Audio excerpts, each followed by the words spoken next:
Damn, my forehead is big. It's like Russia. Hi all, it's Sherry. Welcome back to my channel, and today I want to talk about things I wish I had done in university. But first, let me take a photo for my thumbnail.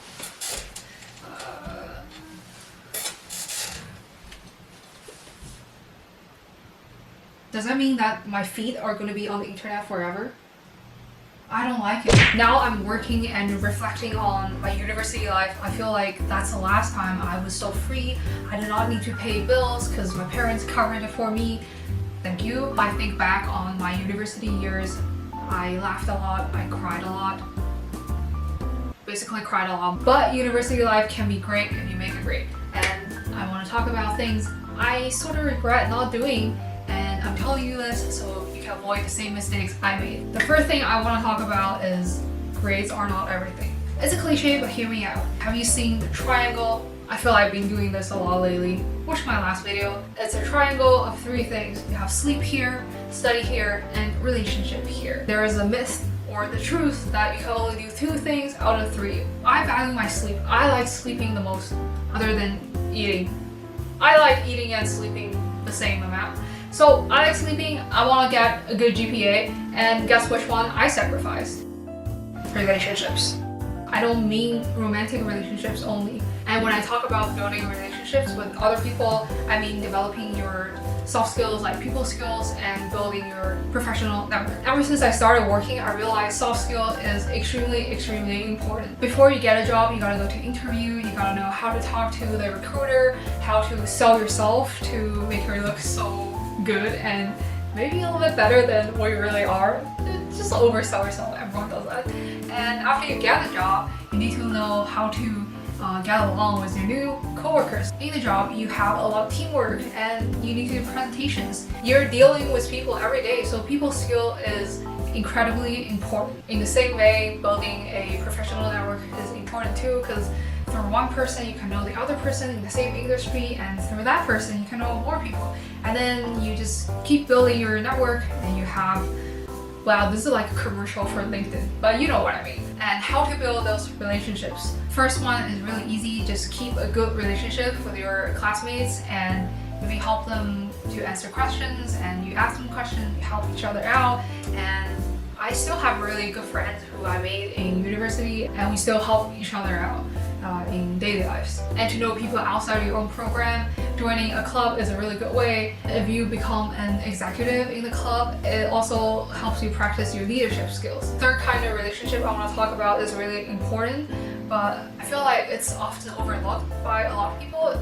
It's to build a good relationship with your professors. I know it sounds extremely intimidating, especially when the professor has like a stern face, but doesn't matter. Talk to them and see if they can give you a job during summer. You help them do some research. It just provides you with more opportunities because the professors have a lot of resources and connections in the industry. If you work for them and build a good relationship, maybe they can refer you to one of their old friends or their former students. That's how I got my first job, and I'm still working the same job. So by doing that, it's extremely beneficial. Even if you don't want to find a job right away after you graduate, you can think about doing research with the same professor. And if you have had a good relationship before, that's going to be way easier for both of you. So it's really important to put some effort into building relationships.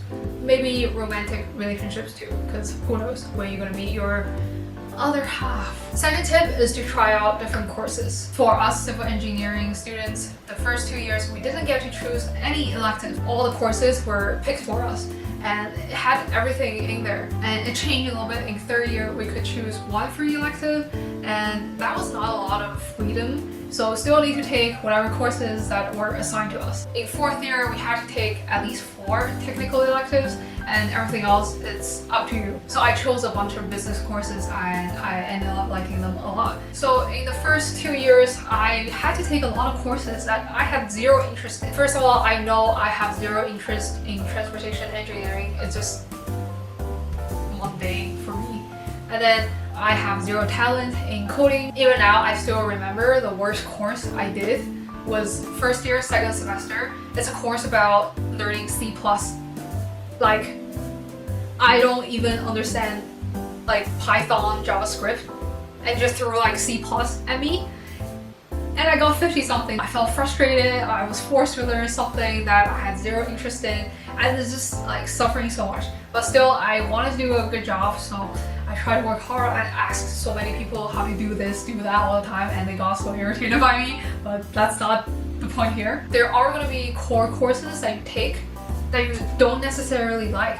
And it's okay. University is so great because this is a place where you discover your interests, your strengths, and your weakness. You're an adult now in university. And the great thing about being an adult is you can make choices. You don't have to take, okay, maybe you have to take those courses, but you don't have to make a career out of it. You can find your interest and make a living out of it in the future. Once you find your interest, and if it aligns with your strengths, congratulations, you find your dream career. And you can keep building on it, and eventually you can make a successful career out of it. In 4th year, I took so many business courses instead of just boring engineering courses, and I really liked them. I took leadership, accounting and finance, people management and organizational behavior and marketing. It's just so refreshing to learn the business side of things, like how companies work, how to market your product, how to position your company in the whole industry, how to analyze the industry environment, how to find your strategic strengths. It's just all fascinating to me, and some of the theories I learned in leadership, organizational behavior can be applied to my engineering life as well. Because I am facing people every day and teamwork is inevitable. So those skills are universal everywhere. I recommend taking those courses. The funny thing is, in the leadership course, I found out that I am an INFJ, which is the rarest MBTI type. I feel special, I feel precious. Maybe I cannot be a police officer, but I can be a dreamer. Anyways, what is your MBTI type? Are you an INFJ like me? The third type I want to talk about is learn to give up. Maybe not just learn to give up. It's more about allocating your time more wisely. Like I said in the second suggestion, I have courses I absolutely hate, and the good thing to do is honestly do not put so much effort into it. Maybe just get a mark that's enough to pass, and then focus your attention to courses that are really beneficial to you or that you see you're going to use a lot in the future. Because I know I wouldn't get into transportation at all, so I don't really care how much I get out of that course. Instead, you can put more time into things that really interest you and that you foresee is going to be part of your career, part of something that you're going to need every day in the future. The fourth tip, that's 5. The fourth tip is really, really important because I've seen a lot of damage being done because of this, is to not compare yourself to other people. In my undergrad years, for the first 3 years, we had ranking every semester. Like, you can go on engineering portal, you log in, and you can see your ranking there. It's not like a good feeling to see how you are compared to other people, especially I have friends who rank number 1 in the whole program, actually 3 of them. It's just incredibly excruciating knowing that someone else is just so much smarter. It's gonna be a lie if I say that I don't feel jealous, I don't feel envious of what they have, but it's not a good mentality to have. Successful people always make their success look so easy, but they're probably putting way more effort than all of us. The effort needed is always directly proportional to the output you're gonna get. If I want to do well, I should learn something from them instead of getting jealous. But this constant comparison you make in your head between you and someone who's way better, or at least academically, is gonna tear you down, because you only think that, am I not smart enough, or am I not working hard enough? Why can I not rank higher in my program? It's just something that's not healthy to think about all the time. Instead of comparing yourself to other people, just compare yourself to your older self.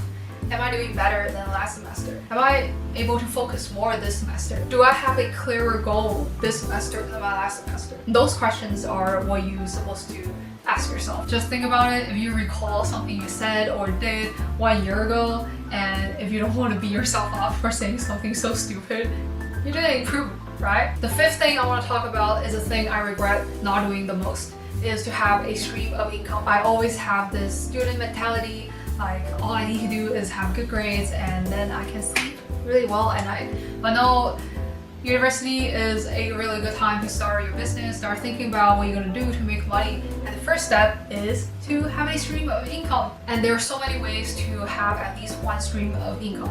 The first one can be the easiest one is to find a part-time job. Maybe not the easiest because you have time conflict. I have a friend who works in chat time all the time. It's a great way to earn some money on the side if you're not so busy, and to meet new people and to have free bubble tea all the time. I don't know if that's a good thing or not. If you cannot physically be working part-time, you can read into the stock market, you can do some forex trading if you really know what you're doing. Even more passively, if you want to invest still, you can get mutual funds. It's lower risk and basically you don't need to worry about it. But someone else who's smarter is managing it for you. It's also a good way to diversify your investment portfolio. Or if you don't want to make money more actively, at least you can sell stuff that you no longer need.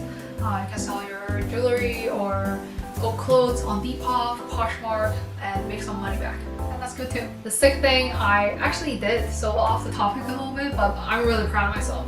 Sixth tip, learn how to cook. I love to eat. I eat all the time, and not just anything. I want to eat good food, and I'm really glad that I learned how to cook. I just can't believe how expensive everything is right now, especially delivery apps.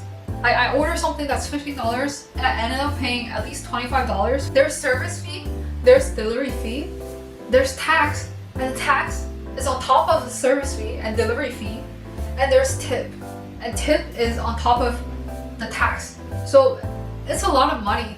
And after I learned how to cook, I realized how easy it is to cook most things. Like burger, that shit is so easy. You just wash up some vegetable, cut it up, make the patty, and do this. And then it's done. And you can put in as much meat as you want. You can make the patty this thick. No one's gonna judge you other than your own body, I guess. Something else I like to make is Korean food. Korean food is incredibly easy to make, at least the ones I know how to make. And there's protein, vegetable, and soup in the same pot most of the time. And you just eat it with rice, no problem. And a lot of things you can make in the slow cooker. So you can prepare the ingredients, plug it in the morning, and by the time you go home from school, then you can eat it at night. What else? Chinese food. For Chinese food, I feel like you only need to know how to make 3 dishes, and then you're good. First one, tomato fried egg, and then red braised ribs, and then some stir-fried vegetable, and a rice cooker, of course, because nobody wants to stare at a pot when the rice is cooking. And steak. Steak is just so easy to make at home, and it's like half or even a third of the price than going to, say, the keg. So cooking is a good skill to have. The last tip is to visit your parents more. Every time I have a project, a report, an essay, or like final, I just stop going home at all. I just disappear for 1 month. I regret doing that so much because my parents, they are not getting younger. They are getting older, and I want to spend as much time with them as possible. Well, it's not that serious. Like, I feel like after you graduate and you find a job, you're only gonna get busier. And university is the last time that you're still a little bit dependent on your parents, and they feel like you're still their little baby. Probably want to see their baby more before they get too independent and have their own family. Life is short and time is limited, and we shouldn't take always having our parents by our sides for granted. So it's nice to shower them with love as much as we can, even if you're busy as hell in university. So as a senpai, those are the 7 tips I want to give you, young warriors who are about to step into the dark, endless abyss of university. Good luck, and don't forget to like and subscribe. Peace.